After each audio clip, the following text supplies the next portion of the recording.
Well, now that our livers had a break, we're back, focusing on booze and Bond's books. Ian Fleming wrote Bond as a sophisticated agent. He knows his history, and he knows his alcohol. So ultimately, if you want to be like Bond, you need to watch this video series to understand the background of the booze, just as Bond does. Now, previously, we drank our way through the books up to Diamonds Are Forever. So let's continue the literary booze cruise on PCZ TV, shall we? PCZ TV. Today's episode, Bond's Booze and Books, Episode 3. We kick it off with 1957's From Russia with Love. Traveling by Vickers Viscount, Bond has a quick layover at Ciampino Airport, just in time to drink 2 excellent Americanos. Now, please see the excellent Episode 1 in this series to find out more about the Americano, which is the first drink Bond consumes in the entire series. Flying again by turboprop, Bond stops in Greece and, once again, frequents the airport bar in Athens. This time, he starts going local and drinks ouzo. Ouzo is an anise-flavored aperitif. It's made from distillation and flavoring with anise. The taste is similar to other anise liquors such as pastis, sambuca, and raki. Now, pay attention 007, you'll encounter this list later. Okay, so it's flavored by something called anise. What the heck is anise? Time for botany. Anise is a flowering plant native to Eastern Mediterranean region and Southwest Asia. The flavoring and aroma of its seeds have similarities with some other spices and herbs such as star anise, fennel, and licorice, which is why ouzo sort of smells and tastes like licorice. Anise was first cultivated in Egypt and the Middle East around 4,000 years ago. It was brought to Europe for its medicinal value because back then, the Europeans thought just about anything was medicinal. Apparently, some 14th century monks on Mount Athos created something called tsiporo, which is just an older and harder to say name for ouzo. Spoiler alert, the idea of using anise for making booze sort of spread around to where the flowering plant grew. But back to our story. Modern ouzo distillation largely took off at the beginning of the 19th century following Greek independence. The first ouzo distillery was founded in 1856, giving birth to the famous ouzo. Ouzo is usually mixed with water, becoming cloudy white, and served with ice cubes in a small glass, or what the hell, it can be drunk straight from a shot glass if you want. But in 2006, Greece won the right to label ouzo as an exclusively Greek product. The European Union now recognizes ouzo as a product with a protected designation of origin, which prohibits European makers other than Greece and Cyprus from using the name. And now, back to Bond. After a few more drinks, and of course some martinis, he also downs some claret. Name drop, Calvé. This name drop includes a winemaker that goes back to Fleming's favorite area in France, Bordeaux. And for more about Bordeaux, please see part 2 of this video series. But meanwhile, we'll take a look specifically at Calvé. Fleming once again torments me with the French language. Please forgive me, France, as I dive in and butcher your language. Calvé is one of the oldest French wine brands in the world, founded in 1818 by Jean-Marie Calvé. He was born in 1789 in a small village north of Lyon. They became the largest wine company in France in the 19th and most of the 20th century. Good on you, Jean-Marie.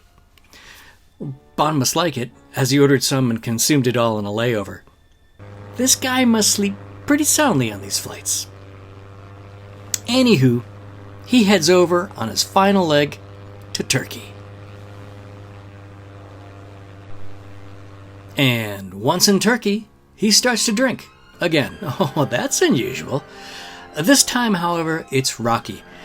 No, not that Rocky, but Rocky the drink. Okay, so what is Rocky? Rocky is known as the national drink of Turkey. It's an alcoholic beverage made of twice distilled grapes. It's comparable to several other alcoholic beverages, such as pastis, sambuca, and ouzo. All right. Wow. So you may ask, what's the difference between Rocky and ouzo?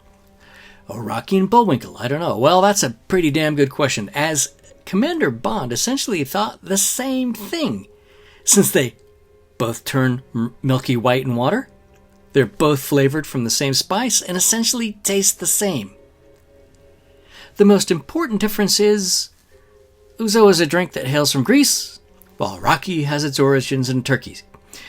If you know anything about the animosity between those two groups, you'll know that this is a very important differentiation. But beyond that, the real difference lies in the strength of the drink. Rocky tends to be a little bit stronger than ouzo. So essentially the same sort of flavor profile, but different alcohol strengths.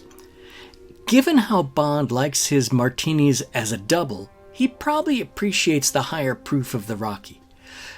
As for the history, Rocky was traditionally a homebrew, Turkish moonshine, if you will. But in 1944, the first industrial production of Rocky began, ironically enough, for a majority Muslim country, by the state. The Turks do have one additional aspect that's pretty cool. The fact that it turns white has led to the nickname Aslan Sütü, or lion's milk. And since Aslan, lion, is a Turkish colloquial metaphor for a strong, courageous person, and that was difficult to say, this gives the term a meaning close to milk for the strong. I guess milk does a body good slogan was already taken, so there you go. Well, let's continue our booze cruise with the next Bond libation. Oh my gosh, this video series will be the death of me. How the hell do you pronounce that? I think I pronounced Rocky wrong. So, Cavacladere. It's one of the best-known wineries in Turkey, even if it's unpronounceable for Westerners. The story of these wines began in 1929 in Ankara, the heart of Anatolia, and is named after a neighborhood in the city. The winery itself was the first private sector wine producer in Turkey, so a lot of heritage relative to the area. The winery currently offers 68 different products in total, but given the time frame that this book was written, I'm going to go with guessing it's the Cabernet Franc. The tasting notes from their website describe the Cab as a single vineyard wine whose saltiness reflects the calcium-rich soil of the plateau. It's complex with dark forest fruit aromas, attractive oat notes, followed by leather, tobacco, and licorice. And it's well integrated with its ripe, strong tannins. I'm never going to be a wine critic, so okay. Okay, congratulations. We made it through another book with me only stumbling a few times, and when I say a few, I mean a lot. Next up is Dr. No. Please, Mr. Bond, drink something simple to pronounce like, I don't know, Miller High Life. Dr. No, of course, was the first movie filmed, and it introduces us to Bond and his on-screen persona and love of martinis. But we are focusing on the literary Bond as written by Ian Fleming. And Fleming has him start off by drinking the classic British libation. Indeed, I would argue a drink that typifies most folks' perception of the English, a gin and tonic.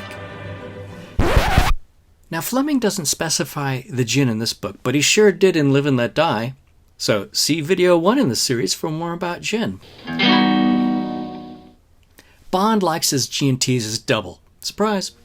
And as indicated earlier, he loves limes, specifically ordering whole green limes to put in his drink. Insert joke here about English nicknames being limeys. Fun fact about the G&T, the cocktail was created by officers in the East India Company. Because in India, malaria was a persistent problem. So in the 18th century, a Scottish doctor, George Cleghorn, observed how quinine was a traditional cure for malaria. He figured, hey, this could be used to prevent the disease. So he prescribed quinine dissolved in tonic water, which was literally a tonic for the troops. But the bitter taste was really unpleasant. The solution? A spoonful of sugar to help the medicine go down? Oh, goodness, no. The officers of the East India Company were already given a gin ration as part of their rations. So instead of a spoonful of sugar, it was a great big splash of gin that made the medicine go down. By the way, since it's no longer used as an anti-malarial medicine, tonic water today contains much less quinine and, as a result, is consequently much less bitter. Most importantly, remember that International Gin and Tonic Day is celebrated worldwide on 19 October. Rule Britannia. Next up is Canadian Club. Canadian Club is a blended whiskey that has its roots in America. Hiram Walker moved to Detroit and started making vinegar and whiskey. He then purchased land and built a distillery in Windsor, Ontario. With the arrival of Prohibition, he decided to move all his production across the lake into Canada to make his whiskey. Ah, yes, the law of unintended consequences. The moniker Canadian whiskey became especially popular during Prohibition as it indicated a quality product as compared to moonshine brewed up locally. Gangster Al Capone made his living on smuggling Canadian whiskey into the U.S. And I'm pretty sure the Canadian economy appreciated the support, eh? By the way, it's whiskey with no E. Well, for more on the difference between whiskey with an E and without, see video 2 in this series. So what exactly is Canadian whiskey? Some say it's just a bourbon. But bourbon sold in the U.S., by law, must be produced in the U.S. from at least 51% corn and stored in a new container of charred oak. By contrast, the Canadian Food Drugs Act stipulates that a Canadian whiskey must be mash distilled and aged in Canada. Well, all right, so far so good. And be aged in small wooden vessels for not less than 3 years. So no requirement for new charred barrels or a requirement for a particular wood. In addition, the whiskey may contain caramel and flavoring. Canadian whiskies are most typically blends made from a single grain, principally corn and rye, but sometimes wheat or barley, and flavoring. So what I'm basically seeing is Canadian whiskey is just made in Canada? Anything goes? Whiskey aficionados, do let me know and clarify my ignorance in the comments. Thank you. Moving on, we are back to the martini. Now here is where the book actually varies dramatically from the movie. In the movie, Dr. No is kind enough to know Bond's preferences and offers a medium dry martini. The implication is, through his spies, Dr. No sees all and knows all. A medium dry martini, lemon peel, shaken, not stirred. Vodka? Of course. We'll have dinner at once. There's so much to discuss, so little time. However, in the book, Bond orders a martini at dinner. He doesn't specify the vodka brand, but does ask for Polish or Russian vodka. Look, I won't belabor the issue again in this video. You can find out more about it in the last video. But Polish vodka is by far the better vodka. If you want a full breakdown of why, please watch my previous video, the second installation in this series. In any case, this is a pivotal moment in the world of Bond fandom, thanks to the movie version of Dr. No. Well, also at the meal, Bond knocks over his champagne glass as a distraction. Champagne type unknown. As it was served by Dr. No, one can only guess what it might be. And finally, Bond drinks a few bourbons. Bourbon and soda? Bourbon on the rocks? Brand name? Unknown. But if 1956's novel Diamonds Are Forever is anything to go by, it's probably old Granddad Bourbon. Or maybe it's Jim Beam, if the adverts with Sir Sean are correct. But that wraps up Dr. No. And we move on to 1959's Goldfinger. And bourbon gives us a nice transition to Goldfinger because, shocker, he drinks more bourbon in Goldfinger than he does martinis. He drinks it on the rocks. He drinks it with soda. He drinks it straight from the bottle.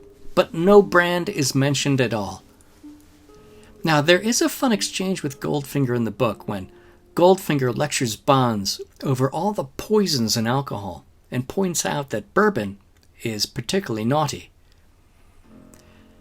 Now, Bond agrees with him and tells him he's moving over to vodka, but having said that, he sure ignores his own advice and drinks a lot of bourbon in the book. As mentioned earlier, while he's primarily drinking bourbon, he does have 2 vodka tonics, and a gin and tonic, and a vodka martini, and champagne, which is vintage, predominantly, but also pink champagne. Once again, no brand names are mentioned. But we do get some wine mentions. First up is Mouton Rothschild, 1947. Note that in Moonraker, M drank the 1934 vintage. Now, not to belabor the issue, but feel free to watch my previous video where I go into way too much detail about this winery. More importantly, and new to Bond lore, is some new wine and new liquor. Wine-wise, it's a Moselle Valley product, a German wine, and of course, given it's supplied by Goldfinger, it's a Goldtropfchen. Oh my gosh, now it's German, which is killing me. Goldtropfchen. In any case, this translates to gold droplets. Ah, nice touch. Quite humorous, Goldfinger. Gold droplets. I get it. The other new booze edition is Enzian. Well, this is another new one for me. I've never even heard of this before. According to the Wikipedia, it's basically a schnapps. Bond, of course, after dismissing it, orders another double. Well, this product is known by several different names, with the use of Enzian being mostly German. Enzian being the German word for Gentian? The root that flavors the drink. So what the hell is a Gentian? In this context, it refers to the root of the Gentian plant, and not just any root. In Europe, the harvesting of the Gentian root from the wild is strictly controlled because, you can't have too many folks running around making their own Enzian, I guess. Schnapps itself is an infusion of a liquor with various flavoring agents. In the case of Enzian, it's infused with the roots of the Gentian plant. Why does it sound like something from Star Trek? Oh, no, sorry. Of course, it has additional flavoring agents, such as other herbs and botanicals, but these are typically added after distillation. The alcohol content ranges from 15 to 20%. It's sort of a aperitif, but like most of these botanical infusions, it started life as a medicinal bitter, dating back to 1692. The Europeans were particularly fond in ye olde dark ages of using booze as a medication. And some might say that Bond does the same thing. Alright, well. So how's everyone liver doing? Good? Yeah? Well, while not the booziest book in the Bond franchise, that crown so far goes to Diamonds Are Forever. Goldfinger ranks in second place as the book where Bond consumes the most. Now, believe it or not, we're about halfway point in the Bond booze literary series. I was shocked in actually going through the books to see the wide variety of things that this man drinks, mostly unpronounceable by me. But as you can tell by the chart, bourbon is surprisingly in the lead. If you want to combine bourbon and whiskey, frankly, Bond is definitely a whiskey drinker. Now, don't even get me started on what he eats. This is a project which is taking on crazy proportions. Good thing I'm not trying to replicate what he drinks. Or am I? If you've been watching this far, I thank you. Bye!